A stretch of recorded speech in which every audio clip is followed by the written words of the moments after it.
João comprou um monitor de LCD por R$ 400 e quer revender com um lucro de 40% em cima do preço de custo. Por quanto João deve revender o monitor?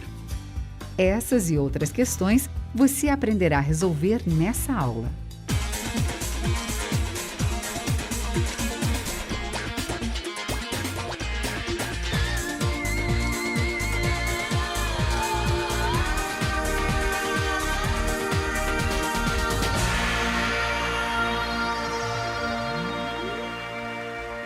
Olá, pessoal. Nessa aula, iremos explorar a matemática financeira.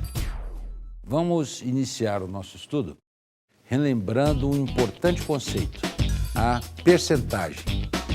O símbolo percente remete a uma fração cujo denominador é 100.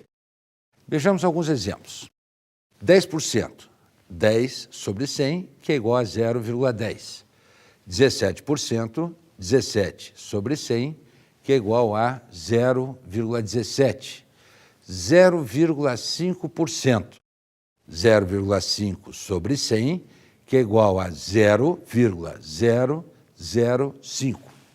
Usando o raciocínio inverso, temos 0,25 é igual a 25 sobre 100, que é igual a 25%.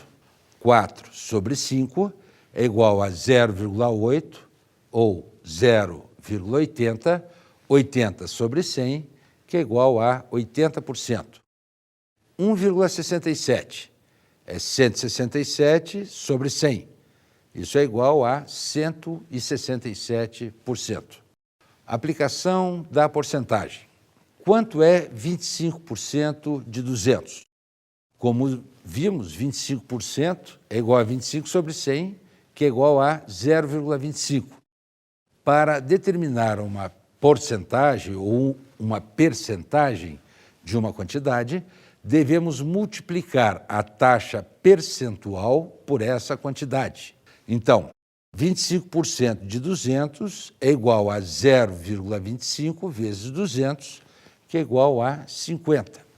Em uma transação comercial, podemos ter situações de lucro ou prejuízo. Vejamos alguns exemplos. Uma loja adquiriu uma mercadoria por R$ 200 e deseja vender essa mercadoria, obtendo um lucro de 15% sobre o preço de custo. Qual deve ser o preço de venda? Temos que o preço de custo, C, é igual a R$ 200. O lucro é igual a 15% do preço de custo. E queremos saber o preço de venda, V. Como o preço de venda é composto pela soma do preço de custo acrescido do lucro, temos V é igual a C mais L. Assim, para determinar o valor do preço de venda, devemos inicialmente determinar o valor do lucro. Logo, lucro igual a 15% de 200, ou 0,15 vezes 200, L igual a 30. O lucro é de R$ 30. Como V é igual a C mais L, então V é igual a 200 mais 30. Logo, V igual a 230. O preço de venda é de R$ 230. Esse valor também pode ser determinado utilizando o fator de aumento, sendo que V é igual a F vezes C, onde V é o preço de venda, C é o preço de custo e F é o fator de aumento. O fator de aumento pode ser calculado da seguinte forma: F é igual a 1 mais I, F é igual a 1 mais 15%, F é igual a 1 mais 0,15%, portanto, F é igual a 1,15. O fator de aumento é igual a 1,15. Assim, o valor do preço de venda é V é igual a F vezes C. V é igual a 1,15 vezes 200, V é igual a 230. O preço de venda é de R$ 230, confirmando o valor já encontrado. Vamos ver outro exemplo. Agora envolvendo uma situação de prejuízo. Uma loja de roupas, no final da estação, ainda tinha um bom estoque de peças. Como necessitava de dinheiro em caixa para se preparar para a nova estação, decidiu vender as peças em estoque por um valor 15% abaixo do preço de custo. Se uma peça custou R$ 200 para a loja, qual foi o preço de venda da mercadoria após o desconto? Então, temos que preço de custo, C, igual a R$ 200, prejuízo, Z, igual a 15% do preço de custo, e queremos calcular, V, o preço de venda. Como, nesse caso, o preço de venda é composto pelo preço de custo, subtraindo o valor do prejuízo, temos V é igual a C menos Z. Assim, para determinar o valor do preço de venda, devemos determinar o valor do prejuízo.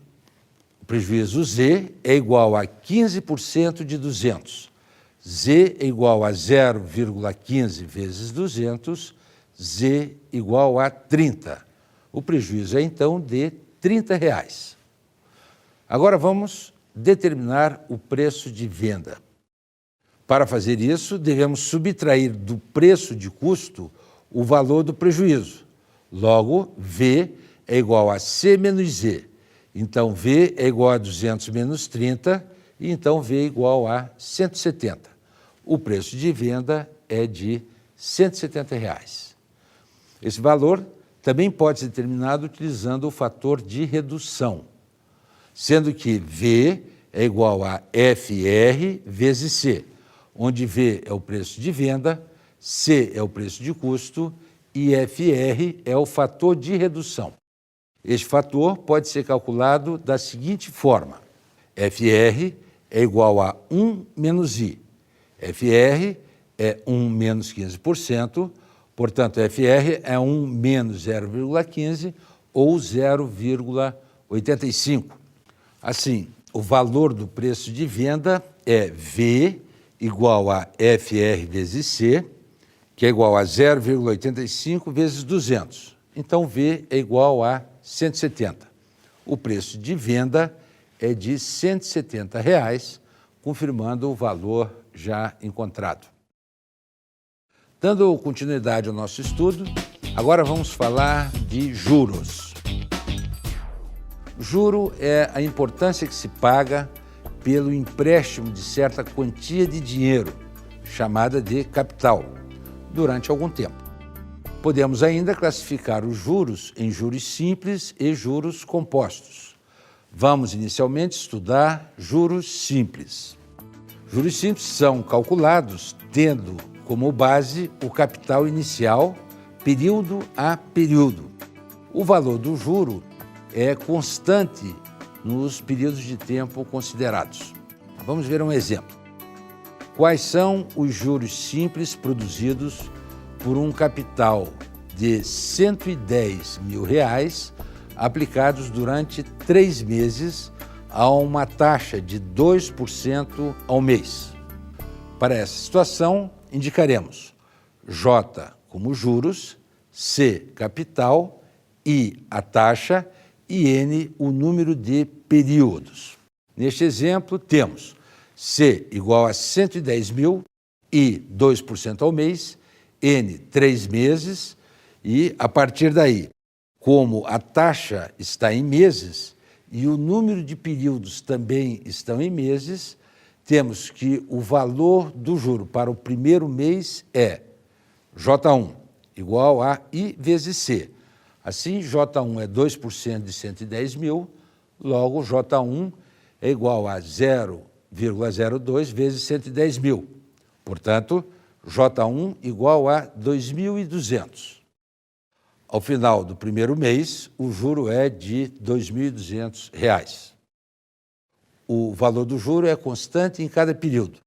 Observe a tabela.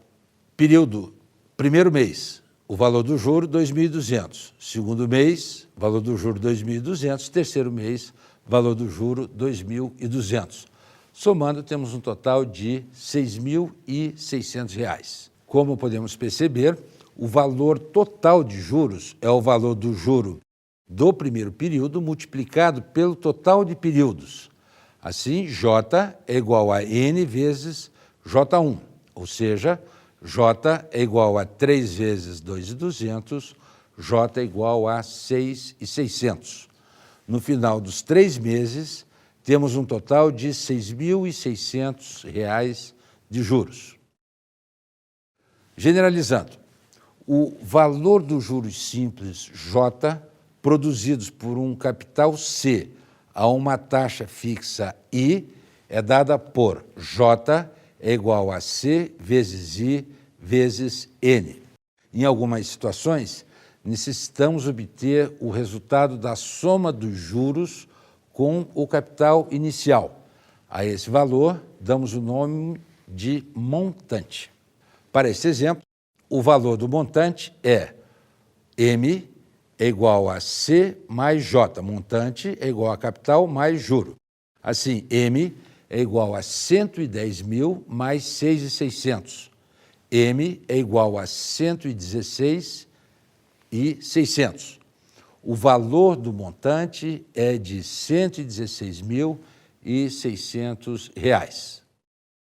Generalizando, temos que o valor do montante produzido por um capital a juros simples é M é igual a C mais J, ou ainda M é igual a C mais C vezes I vezes N, ou ainda, colocando o capital em evidência, temos M é igual a C, que multiplica 1 mais I vezes N. Vamos ver mais um exemplo. Qual é o montante resultante de uma aplicação de um capital de R$ 35.000 a uma taxa de 2% ao mês durante 2 anos? Para resolver esse problema, devemos converter o período considerado na mesma unidade de tempo da taxa, ou a taxa na mesma unidade de tempo do período. Para esse exemplo, é mais fácil transformar 2 anos em meses. Assim temos N igual a 2 anos, que é igual a 24 meses. E I, a taxa é 2% ao mês, o capital R$ 35.000. Queremos determinar o montante, portanto, M é igual a C, que multiplica 1 mais I vezes N. Substituindo os valores, temos montante é igual a 35.000, que multiplica 1 mais 2% vezes 24. Assim, M é igual a 35.000, que multiplica 1 mais 0,02 vezes 24. Logo, M é igual a 35.000, que multiplica 1 mais 0,48, ou ainda, M é igual a 35.000 vezes 1,48. Então, temos que M, o montante, é igual a 51.800. Dessa forma, um capital de R$ 35.000 aplicado a uma taxa de 2% ao mês, a juros simples, produz um montante de R$ 51.800 ao final de 2 anos, ou seja, ao final de 24 meses. Agora vamos falar sobre aumentos ou descontos sucessivos. Vamos utilizar os conceitos de fator de aumento e de redução para resolver problemas que envolvem aumentos sucessivos ou descontos sucessivos. Vamos começar com os aumentos sucessivos. Vejamos esse exemplo. Os preços de um supermercado sofreram 2 aumentos sucessivos de 10% no primeiro mês e 20% no segundo mês. Se antes desses 2 aumentos um artigo custava R$ 120, qual é o seu novo preço? Os fatores de aumento são F1 é igual a 1 mais I1 para o aumento no primeiro mês. F2 é igual a 1 mais I2 para o aumento no segundo mês. Logo, F1 é igual a 1 mais 0,10, ou seja, F1 é 1,10. E F2 é igual a 1 mais 0,20, F2 é igual a 1,20. Então, V1 é igual a F1 vezes C. V1 é igual a 1,10 vezes 120. V1 é igual a 132. O novo preço desse produto, após o primeiro mês, é de R$ 132. Para o aumento de 20% que foi realizado no segundo mês, devemos tomar como base o preço após o primeiro aumento, ou seja, R$ 132. Vejamos, V2 é igual a F2 vezes 132. F2 é igual a 1,20. Portanto, V2 é igual a 1,20 vezes 132, que é igual a 158,40. O preço do produto ao final dos 2 meses é de R$ 158,40. Observe que o segundo aumento foi aplicado sobre o preço já acrescido do primeiro aumento.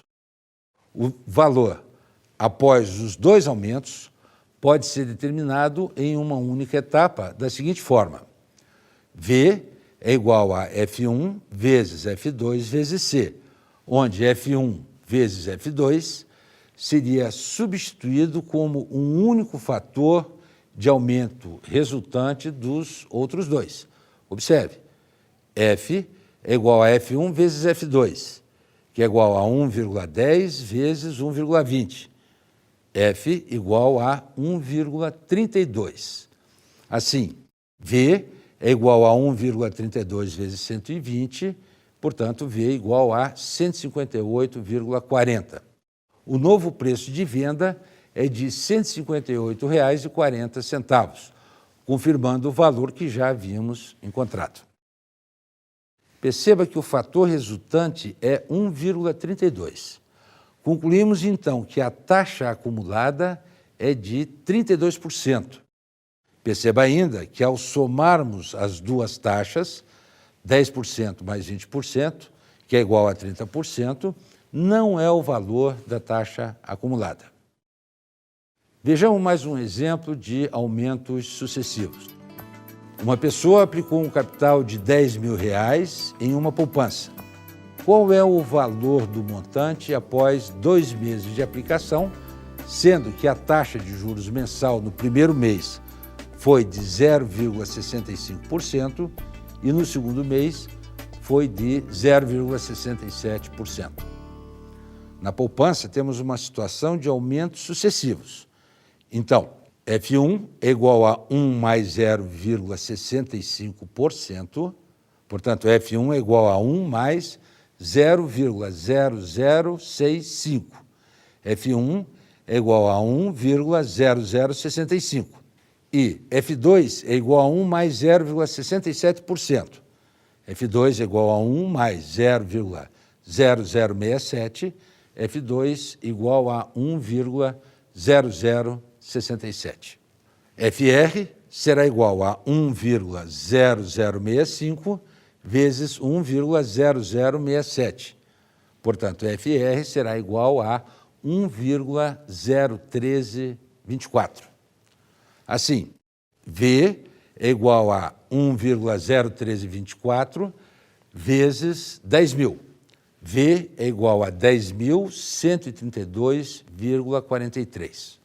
Portanto, essa pessoa terá, ao final dos 2 meses de aplicação na poupança, uma quantia aproximada de R$ 10.132,43. Genericamente, podemos indicar da seguinte forma: V é igual a F1 vezes F2 vezes F3, etc., vezes Fn vezes C, onde V é o valor após os aumentos sucessivos. F1 vezes F2 vezes F3 vezes Fn são os fatores de aumentos em cada período. E, por fim, C é o valor antes do aumento. Temos uma situação análoga para descontos sucessivos. Observe a seguinte situação. Em uma loja, com a intenção de aumentar a venda de um produto cujo preço de venda é de R$ 150, o dono resolveu dar um desconto de 10%. No mês seguinte, ainda não contente com as vendas, o dono resolveu dar mais 10% de desconto. Qual é o valor de venda do produto após o desconto dado no segundo mês? Vamos proceder de forma análoga à realizada para os aumentos sucessivos. Os fatores dos descontos sucessivos são F1 é igual a 1 menos I1 para o desconto no primeiro mês. F2 é igual a 1 menos I2 para o desconto no segundo mês. Logo, F1 é igual a 1 menos 0,10, que é igual a 0,90. E F2 é igual a 1 menos 0,10, que é igual a 0,90. Então, V1 é igual a F1 vezes C. V1, 0,90 vezes 150. V1 igual a 135. O novo preço desse produto após o primeiro mês é de R$ 135. Para o desconto de 10% que foi realizado no segundo mês, devemos tomar como base o preço anterior a esse desconto, ou seja, R$ 135. Vejamos, V2 é igual a F2 vezes 135. V2 igual a 0,90 vezes 135, portanto, V2 é igual a 121,50. O preço do produto, afinal dos dois descontos, é de R$ 121,50. Observe que o segundo desconto foi aplicado sobre o preço já aplicado o primeiro desconto. O valor após dois descontos pode ser determinado em uma única etapa da seguinte forma: V é igual a F1 vezes F2 vezes C, onde F1 vezes F2 seria substituído por um único fator de redução resultante dos outros dois. Observe, FR é igual a F1 vezes F2. FR é igual a 0,90 vezes 0,90. Portanto, FR é igual a 0,81. Assim, V é igual a 0,81 vezes 150, ou V é igual a 121,50, confirmando o valor que já havíamos encontrado. Perceba que o fator resultante é o 0,81. Concluímos, então, que a taxa resultante é de 19%. Perceba ainda que, ao somarmos as duas taxas, 10% mais 10%, que é igual a 20%, não é o valor da taxa acumulada. Genericamente, podemos verificar da seguinte forma: V é igual a F1 vezes F2 vezes F3, etc., vezes Fn vezes C, onde V é o valor após os descontos sucessivos F1, F2, F3, Fn são os fatores de redução em cada período e, por fim, C é o valor antes do aumento. Agora vamos falar um pouco sobre juros compostos.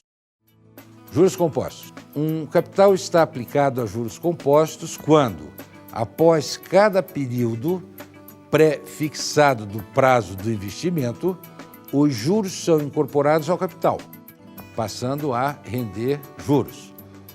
Observe a seguinte situação. Digamos que eu tenho um capital de R$1.000, que é aplicado a juros compostos de 5% ao mês.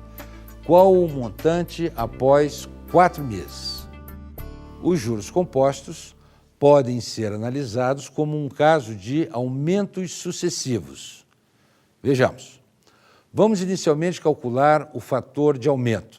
F é igual a 1,05 vezes 1,05 vezes 1,05 vezes 1,05.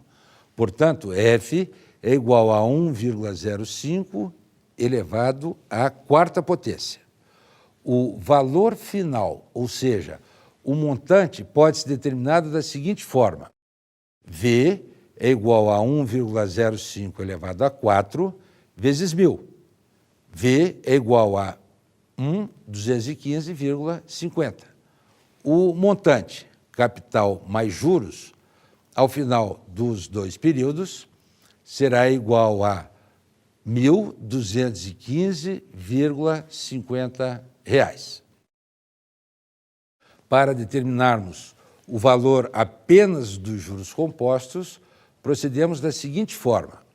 Como montante é igual a capital mais juros, temos que juros é igual a montante menos capital, ou J é igual a M menos C. Assim, J é igual a 1.215,50 menos 1.000.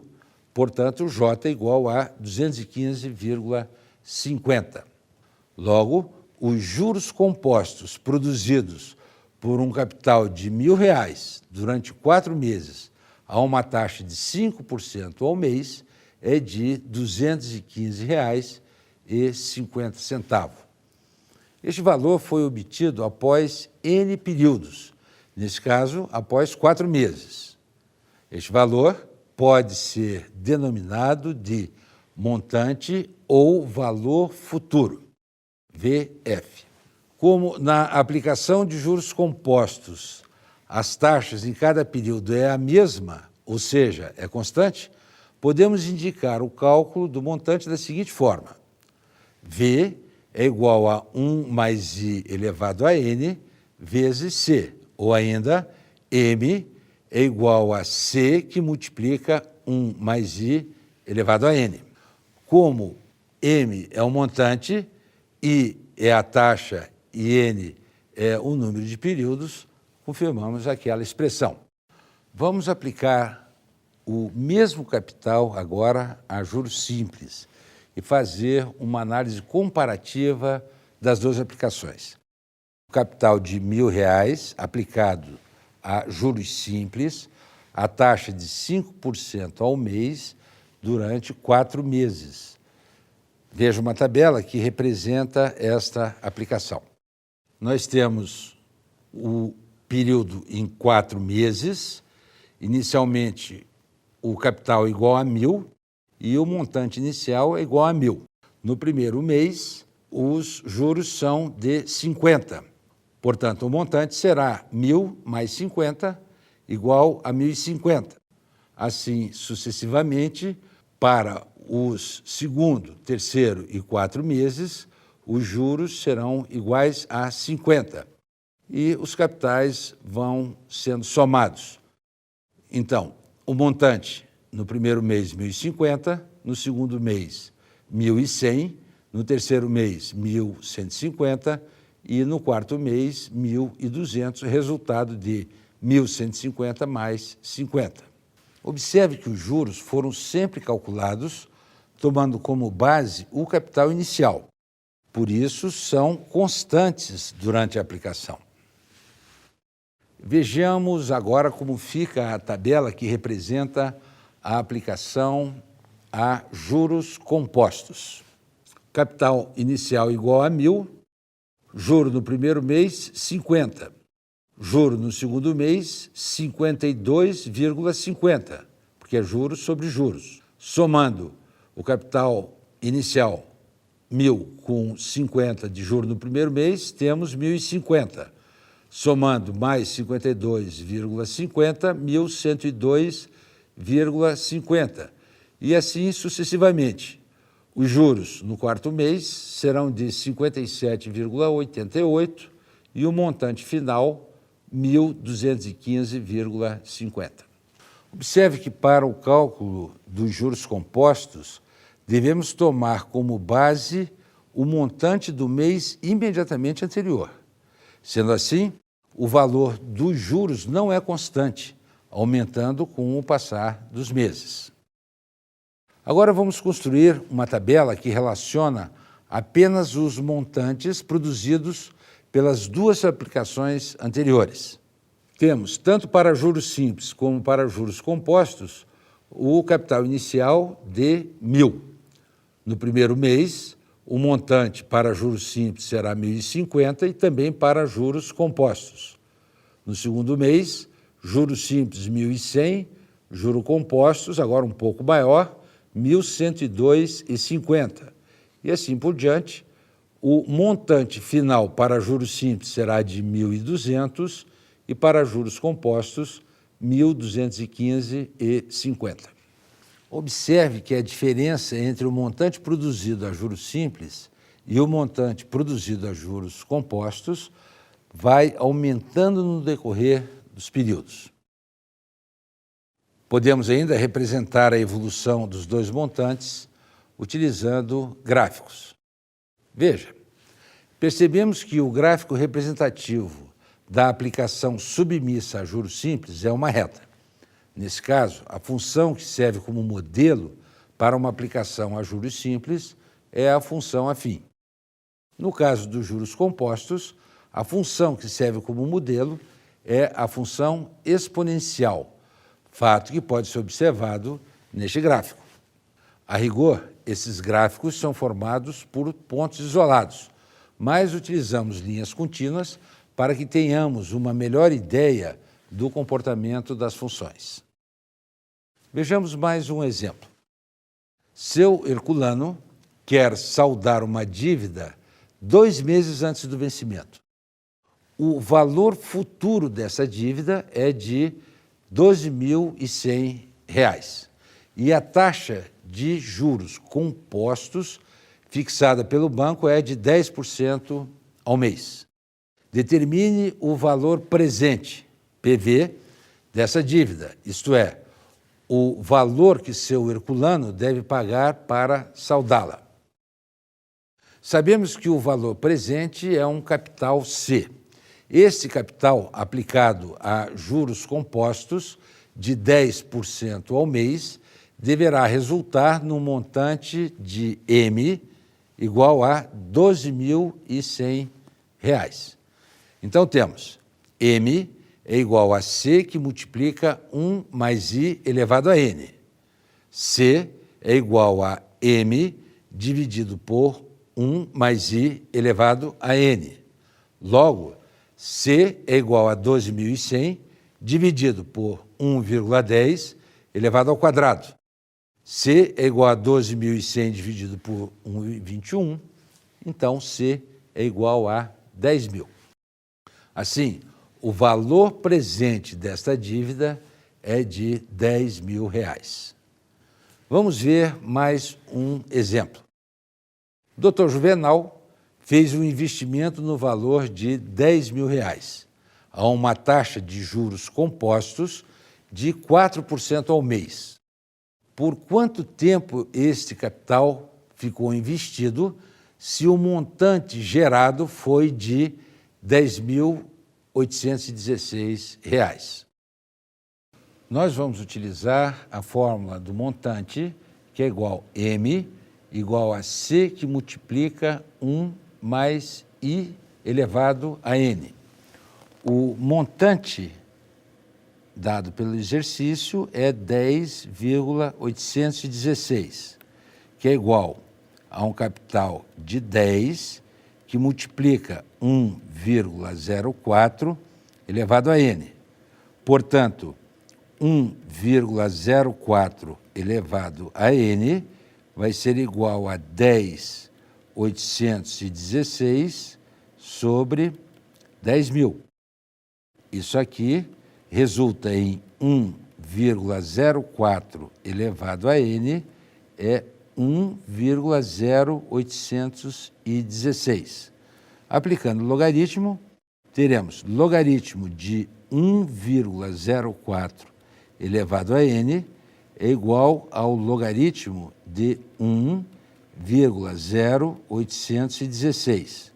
Pela propriedade de logaritmo, esse N pode descer e teremos N log de 1,04 é igual a log de 1,0816. Então, N será igual a log de 1,0816 dividido por log de 1,04. Esses valores de logaritmo podem ser verificados utilizando uma calculadora eletrônica. Então, observamos que log de 1,0816 é igual a 0,034066. Substituindo na expressão, teremos n é igual a 0,034066 e log de 1,04 é igual a 0,017033. Esse valor será substituído da expressão 0,017033. Resolvendo esse quociente, encontramos o valor de n igual a 2. Portanto, o período de aplicação do capital é de 2 meses. De outra forma, o capital ficou aplicado durante 2 meses. Agora, vamos ver um pouco sobre a temida inflação. A inflação ocorre quando há uma queda no poder de compra do dinheiro, acarretando um aumento generalizado nos preços de bens e serviços. Quando ocorre o processo inverso, chamamos de deflação. Problemas envolvendo aumentos sucessivos, juros compostos ou inflação podem ser resolvidos da mesma maneira.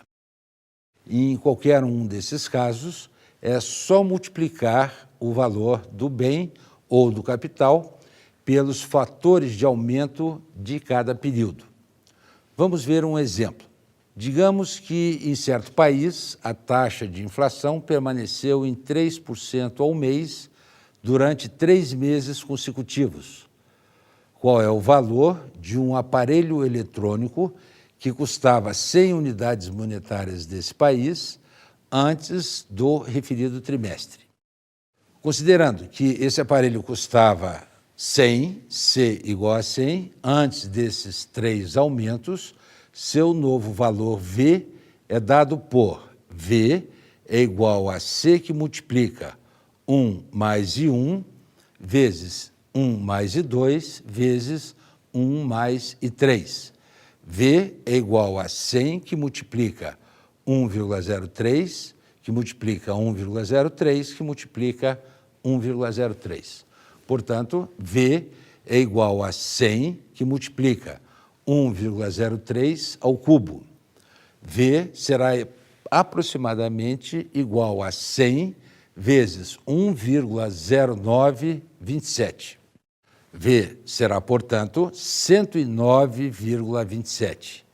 Então, o novo valor do aparelho é de 109,27 unidades monetárias deste país.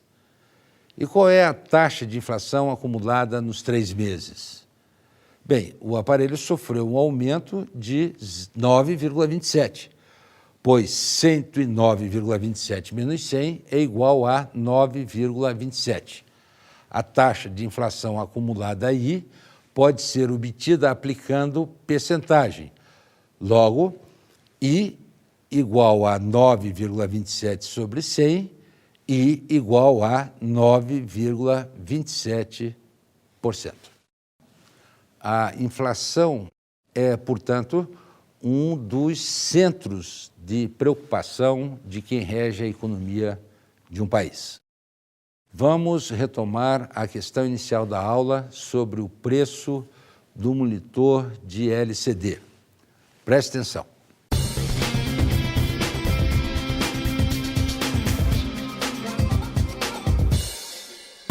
Retomando a questão inicial da aula, sabemos que o lucro é equivalente a 40% do preço de custo. Então, temos L igual 40% de C. Isso nos dará L igual 0,40 vezes C. Sabemos também que o preço de custo do equipamento é de R$ 400. Então, temos L igual 0,40 vezes 400. L igual 160. Aplicando a fórmula C mais L igual V, teremos V igual 400 mais 160. V igual 560. Sabemos, então, que o equipamento deve ser vendido por R$ 560. Vamos ver agora o que são sistemas de amortização. Sistemas de amortização são planos de amortização de uma dívida em prestações periódicas e sucessivas. O valor dessas prestações contempla uma parte destinada ao pagamento dos juros e uma outra parte que servirá para amortizar a dívida. Existem vários sistemas de amortização, mas nessa aula estudaremos apenas o sistema francês de amortização, também conhecido como tabela Price. Para entendermos como esse sistema funciona, vamos analisar uma tabela referente ao pagamento de um empréstimo de R$ 2.000 em 4 prestações a uma taxa de 4% ao mês. Observe a tabela. Temos 4 prestações de R$ 550,98. A amortização na primeira parcela será de R$ 470,98, com juro de 80, e o saldo devedor será então de R$ 1.529,02. Na segunda prestação, a amortização R$ 489,82, juro de 61,16 e saldo devedor de R$ 1.039,20. Assim por diante, até a última prestação, com uma amortização de R$ 529,79, juro de 21,19 e um saldo devedor de menos 1 centavo. O saldo devedor é obtido subtraindo do saldo inicial, retirando o valor a ser abatido, que é a amortização. Veja, o saldo inicial é de R$ 2.000. Subtraindo o valor da primeira amortização, que é de R$ 470,98, temos como resultado R$ 1.529,02. Perceba que as prestações têm valor constante e, se somarmos o valor dos juros juntamente com a parcela de amortização, veremos que resulta no valor da parcela.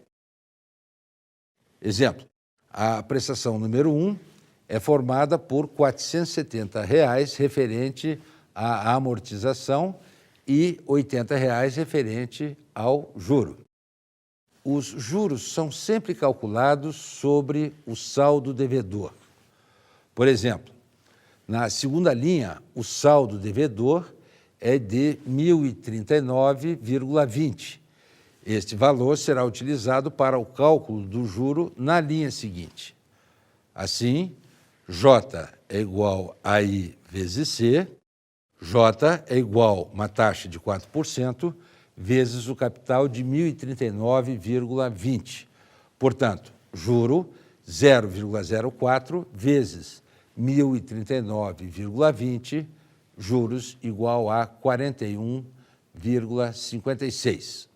Cálculo da parcela, dado o valor financiado, a taxa de juros e o número de prestações. Para o cálculo do valor das parcelas, vamos utilizar a seguinte expressão: P é igual a F sobre K, onde P é o valor da prestação, F é o valor financiado e K é uma constante que depende do número de prestações e da taxa de juros. A constante K pode ser determinada da seguinte forma: K é igual a 1 mais I elevado a N menos 1 sobre I, que multiplica 1 mais I elevado a N.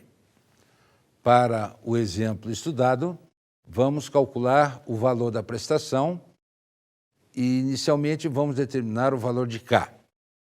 Então, K será igual a 1 mais 4% elevado a 4, menos 1, sobre 4%, que multiplica 1 mais 4% elevado a 4.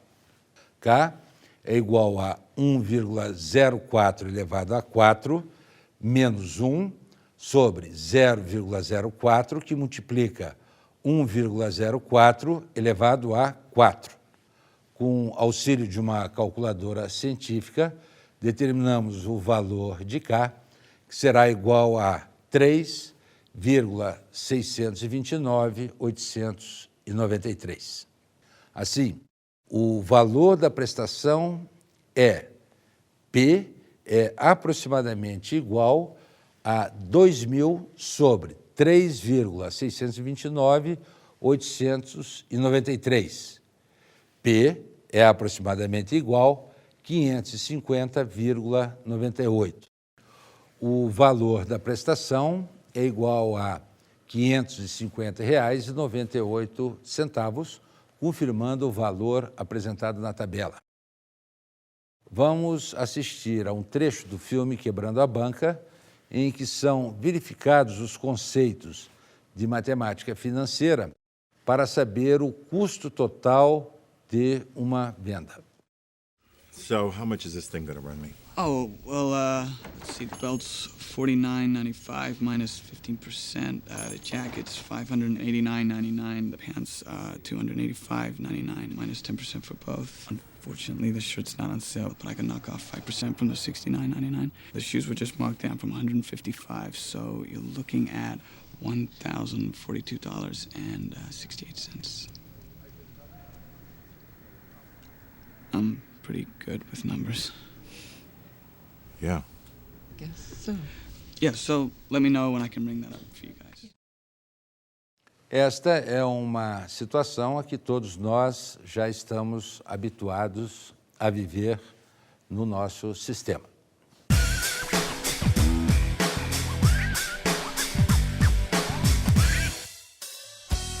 Dentre os jogos de blefe, o pôquer talvez seja o mais popular. Criado no século XIX nos Estados Unidos, o pôquer é muito mais do que apenas um jogo de cartas. Ele é um jogo de probabilidades. E quem conseguir calculá-las de maneira mais eficiente, já tem uma vantagem nas mangas. O jogo consta em fazer uma combinação de cartas. Quanto maior a combinação, maior a chance de ganhar. Entretanto, a probabilidade de conseguir grandes combinações é mínima. Veja só, a probabilidade do jogador sair sem nenhum jogo é de aproximadamente 50,11%. Um par é apenas um par de cartas de mesmo valor. Sua probabilidade é de 42,25% aproximadamente. Dois pares são dois pares de cartas de mesmo valor. Essa jogada tem a probabilidade de 4,75% aproximadamente. A trinca é um jogo de 3 cartas de mesmo valor. A probabilidade de sair esse jogo é de aproximadamente 2,11%. Straight é uma sequência de naipes diferentes, e a probabilidade disso acontecer é de aproximadamente 0,39%. Flush são 5 cartas do mesmo naipe. A probabilidade de acontecer essa sequência é de aproximadamente 0,19%. Full House são 3 cartas de mesmo valor, mais um par de cartas de mesmo valor. A probabilidade do jogador sair com esse jogo é de aproximadamente 0,14%. Quadra são 4 cartas de mesmo valor. A probabilidade disso ocorrer é de 0,02%. Straight Flush é a sequência não máxima de um mesmo naipe. Sua probabilidade é de aproximadamente 0,001%. Royal Flush é a sequência máxima de um mesmo naipe, começando no 10 e terminando no Ás. A probabilidade do jogador sair com esse jogo é de aproximadamente 0,0001%.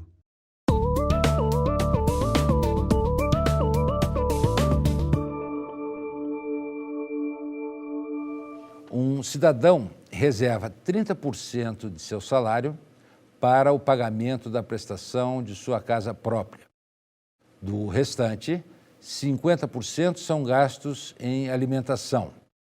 20% do que sobra ele coloca na poupança e os R$ 1.400 que ainda restam são utilizados em outras despesas. Qual é o salário deste cidadão? Vamos indicar o salário por S. Desse valor, vamos retirar o primeiro desconto de 30%. Em seguida, retirar 50%. No terceiro desconto, é retirado 20%. E o que sobra equivale a R$ 1.400.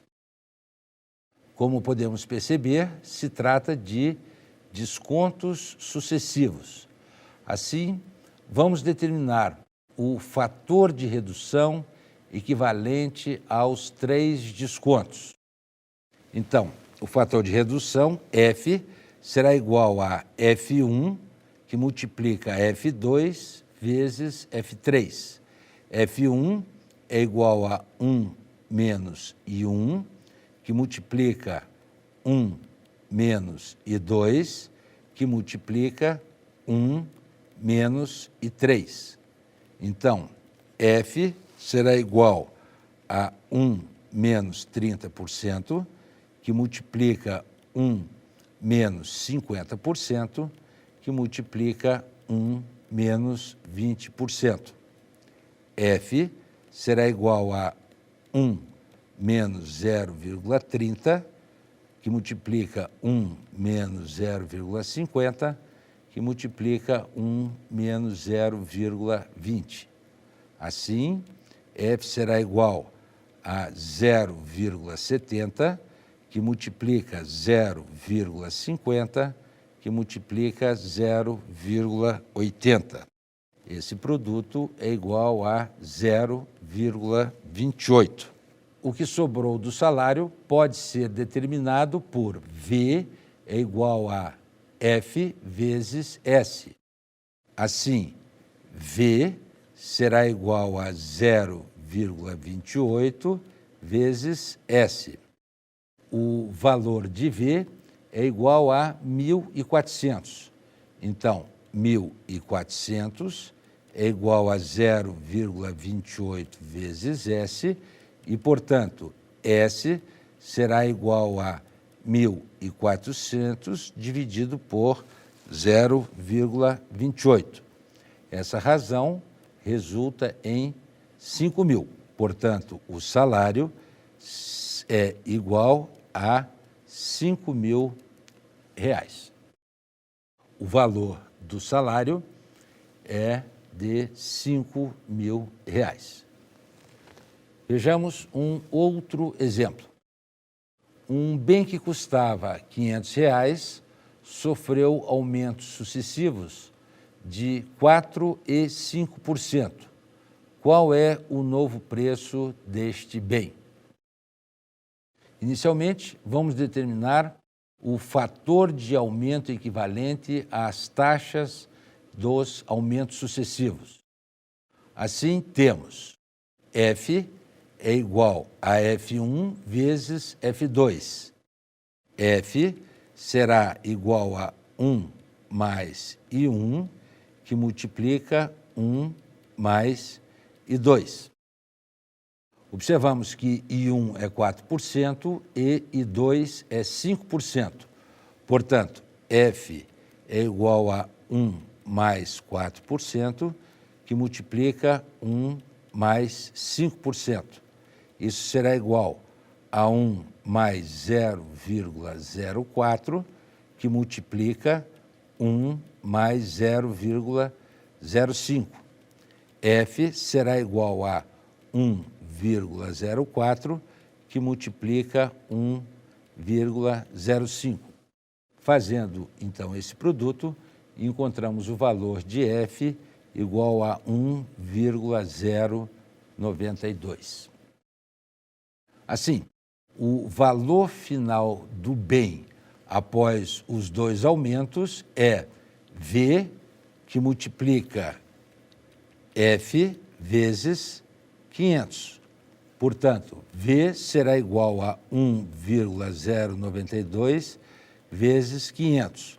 Fazendo essa operação, encontramos o valor de V igual a 546. Assim, o valor do bem após os 2 aumentos é de R$ 546. Um eletrodoméstico pode ser comprado à vista por R$ 7.469 ou financiado sem entrada em 20 prestações mensais iguais e consecutivas. Nesse caso, a primeira prestação vence 1 mês após a compra. Calcule o valor de cada prestação, supondo uma taxa de juro composto de 6% ao mês. Sendo F igual a P vezes K, temos que P é igual a F sobre K. F será igual a 7.469. A taxa I é de 6% e N é igual a 20 meses. O valor de K pode ser calculado pela fórmula K é igual a 1 mais I elevado a N, menos 1, dividido por I, que multiplica 1 mais I elevado a N. Substituindo os valores do problema, nós temos 1 mais 6% elevado a 20 menos 1, dividido por 6%, que multiplica 1 mais 6% elevado a 20. Esse valor será igual a 1 mais 0,06 elevado a 20 menos 1, dividido por 0,06, que multiplica 1 mais 0,06 elevado a 20. Isso é igual a 1,06 elevado a 20 menos 1, dividido por 0,06, que multiplica 1,06 elevado a 20. Fazendo os cálculos, nós obtemos K igual a 11,4699. Então, aplicando este valor de K na expressão de P igual a F sobre K, nós teremos P é igual a 7.469 dividido pelo valor 11,4699. Essa razão vai ser igual a 651,18. Assim, o valor de P será 651,18. Este valor que nós determinamos é o valor das prestações. Assim, então, nas condições do problema, o valor de cada prestação, sem nada de entrada, será de aproximadamente R$ 651,18. Desejo a vocês um bom estudo.